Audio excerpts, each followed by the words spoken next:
kulanti wanaagsan asxaabay meel kastood naga daawanaysaan kusoo dhawaada barnaamijkeena saddexaad waa barnaamijkii habeennimo jimcaha sabti soo galayo taariikhduna ay tahay 17 abriil sanadka 2026 dhammaan barnaamijka waxaynu ku faaqidi doonaa inta badan wararkii kasoo kordhay xaaladda gobolka bariga dhexe ugu horeyn waxaynu ku bilaabaynaa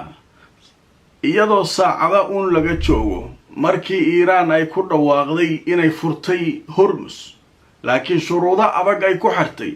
sidaan barnaamijkeygii labaad ku soo qaadanay intii la socotay way la socotaa ayaa Mareykanku waxay ciidamadoodu soo saareen caawa war taliska dhexe ee ciidamada Mareykanka ayaa war soo saaray warkaas waxay kaga hadlayaan go'doominta Mareykanka uu ku hayo Iiraan waxay leeyihiin xisaar kaamil ama go'doomin dhammaystiran oo dhan walba ah ayaynu ku haynaa Iiraan marka hadalka Iiraan ay sheegtay inay Hormuz furtay iyo in kale annaga shaqo ku mali macnaha haddaan Mareykan nahay shaqadiina loo diray weli meesha ka wadnaa waxaan go'doominaynaa annaga Iiraan ha furtaa ma iska dhaafto ayday u taala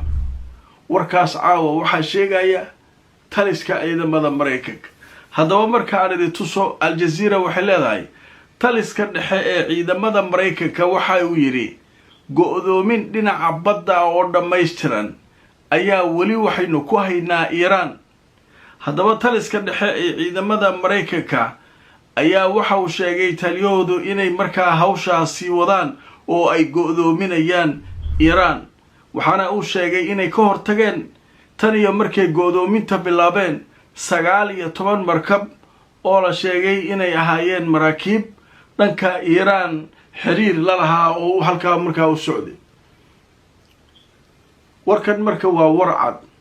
Mareykanka ciidankiisu waxay leeyihiin annaga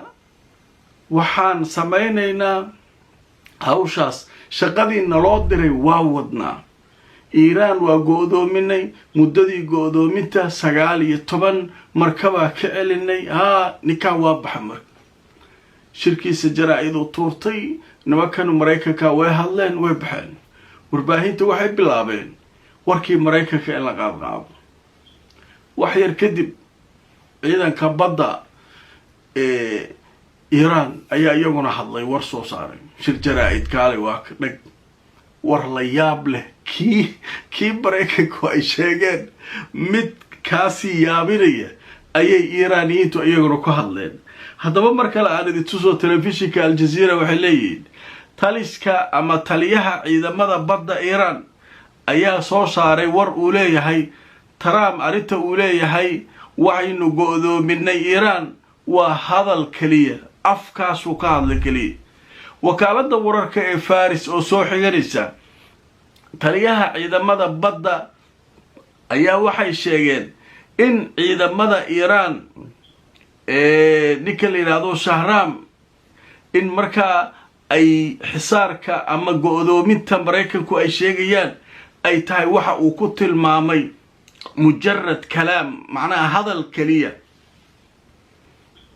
wax annaga go'doomina oo nasaaran ma jiraan Trump iyo kooxdiisu waxay ku hadlayaan iyaga u taala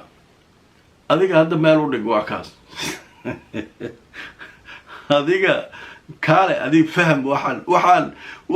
waa la wareeray adduunkii waa la wareeriyay hadda waxaa ka hadlaynay taliska dhexe ciidamada Mareykanka shaqa wadnaa nimanka waa go'doominay tan iyo intaan go'doominay waa kaas 19 markabaan qabanay warkaas waay warkaana ka dambe waxa leeyahay mujarrad kalaam waay macnaha hadal kaliya waa waxaan annaga wax una qabateena saari kara babale uu taagan yahay taliyaha ciidanka badda Iiraan wax annaga una qabateena saari kara maba eeridan maba joogaan be maxay tahay yaa una qabateena saari kara adiga waa kaas meel u dhig kan waxay leeyihiin una qabateena ku haynaa kuwana waxay leeyihiin waa war waay adduunkaana la qaldayaa annaga markaba leenahay buu qaba karaa break asoo meeshaas taagan aan u jeedo nagta ka saareen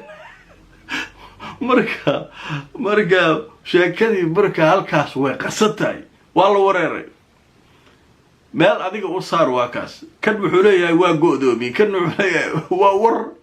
adduunku qaldan ma anu go'doomi kara car waa kaas marka Iiraan leedahay qabta hadhow waa kaas marka sheekadoodu marka warkaas halkaas bara laakiin maalin ka hor laba maalin ka hor halkaana ka sheegnay tirad leeyahay al-Quds oo fadhigeedu yahay London oo soo xigtay mas'uuliyiin Iiraaniyiin waxay yiraahdeen waaba iska mareen laba markab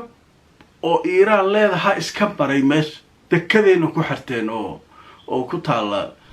Iiraan ku taal shaqay iska qabsadeen kuwa kale oo galay soo dejiyay iyaguna oo alaab geeyay dekedaha Iiraan iyaguna way soo mareen Mareykanku wuxuu leeyahay waa go'doominaya meesha go'doomin waa marka adiga sheekadaasu meel raacsi labadoodu meeshaasi kala taagay hawshaas marka halkaas ay ku gudbayna dhanka kale ninkii Trump ah wuxuu leeyahay nimankan waa isfahmayna ani Iiraaniin haye kulaha uraniumka ay haystaan oo nuclearka looga baqaa ha anay ii keenayaan Mareykanka keenayaan heshiis fiican aan dhacay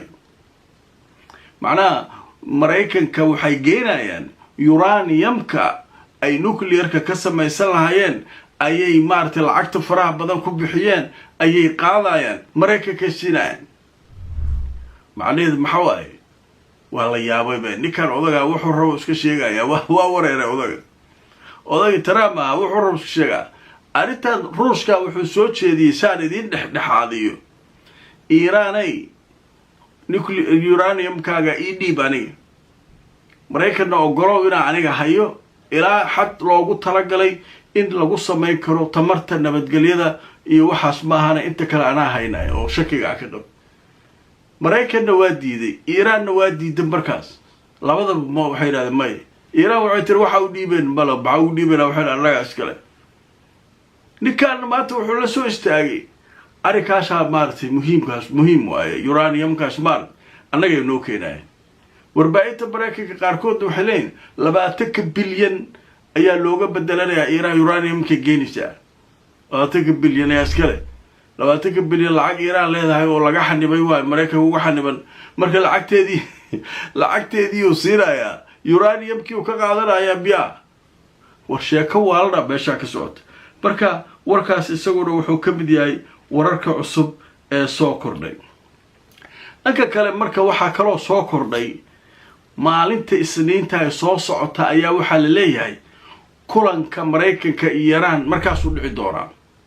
maalina loo sameeyay laakiin waqtiga uu exactly iyo meesha uu ka dhacayo iyo waxa iyo wali si fiican tafaasiil looga maayo laakiin waxa la Isniinta inuu qabsoomi doono warar noocaasa ayaa dhinacyada waanta wada laga soo helay haddaba markaan tusoo warkii ugu dambeeyay sheekada laga qoray wada hadallada tooska ee dhex maraya Washington iyo Tehran ayaa la filayaa inay dib u soo bilowdaan oo ay markaa kulmaan maalinta Isniinta ah sida ay sheegtay telefishinka la yiraahdo CBS ee dalka Mareykanka oo soo xiganaya mas'uuliyiin ayaa sheegay in wada hadallada Isniinta soo socota ay bilaaban doonaan inkastoo aan la xadidin waqti rasmi ah oo markaa ay wali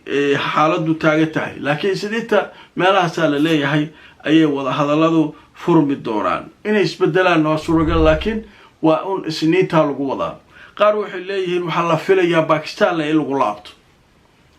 Pakistan maadaama dadaal badan ay ku jirto hawl badan ay wado in Pakistan lagu laabta laga yaabaa qaar kale waxay leeyihiin meel kale la geeyo waa suuragal laakiin Pakistan u badatay ra'iisul wasaaraha Pakistan waxa isaguna la yiri wuxuu kula la qaatay Erdogan shir waxa jira ka socda caalamiga Antalya halkaas ay markaa shir gooniya ku yeesheen ra'iisul wasaaraha Pakistan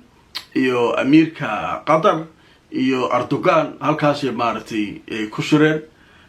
waxay ka wada hadleen xiisadda iyo waxa taagan iyo dadaalka Pakistan ay wado iyo arrimaha soo dhan laga wada hadlay iyo sida ay laga maarmaan u tahay in arintan la qaboojiyo marka hawsha iyaduna wararka cusub ay ka mid tahay warka kale muhiimka ee muslimiinta aad uga careysiyay waxay tahay imaamkii iyo khadiibkii masaajidka barakeysan ee Al-Aqsa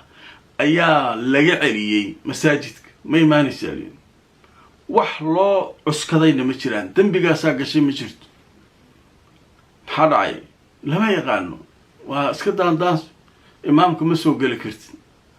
maxaa dhacay ma annagaa diidnay maxaa haleeyey ma dembiyaan galay may dembi maadan gelin laakiin waxaaba dembiya inaa masaajidka timaado wallahi yaabaa jira meeshaas mushkiladaa ka jirta haddaba markaan tusoo wararkii ugu dambeeyay sheekadaa ku saabsan